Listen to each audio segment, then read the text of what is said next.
Bonjour à tous. Des stickers néo-nazis collés en série à Dole, c'est le constat de plusieurs commerces de la commune ces derniers temps. Des autocollants du groupe d'ultra-droite Vandal qui tentent de s'implanter à Dole depuis début 2024. Selon France 3, différentes vitrines ont été ciblées, dont celle du bar Melting Pot, mais aussi celle d'un vendeur de CBD ou de kebab. Ce groupe est composé d'une vingtaine de membres entre Besançon et Lons-le-Saunier. 12 kilos de stupéfiants saisis mercredi soir à Besançon. D'après le média local Ma Commune, 2 individus ont également été interpellés dans le cadre de ce trafic qui avait cours rue de Dole. Dans le détail, 8,8 kg de résine, 2,3 kg d'herbe et 700 g de cocaïne ont été dénichés. Les deux mis en cause ont été condamnés à 12 mois ferme, une peine qui pourra être aménagée.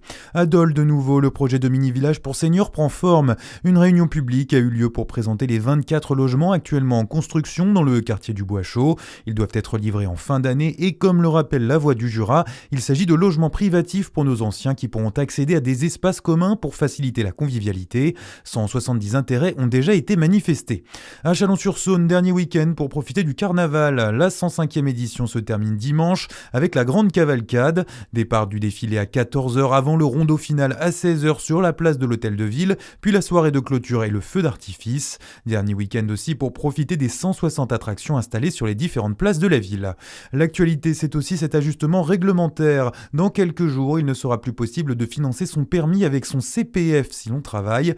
L'État va restreindre l'utilisation du compte personnel de formation seulement aux personnes sans emploi pour payer la formation au permis.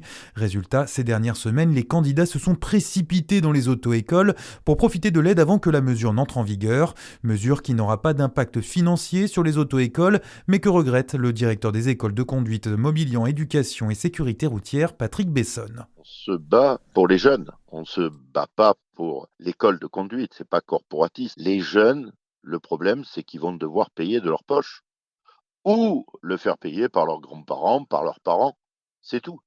Ça ne changera rien pour l'école de conduite. Il n'y a pas de perte de marché ou de je ne sais quoi. Il n'y a pas de marché CPF, c'est pas un marché de CPF. Ce que je regrette, c'est que l'État récupère des fonds qui sont versés par les entreprises, c'est pas de l'impôt. Par contre, l'État vient récupérer ces fonds.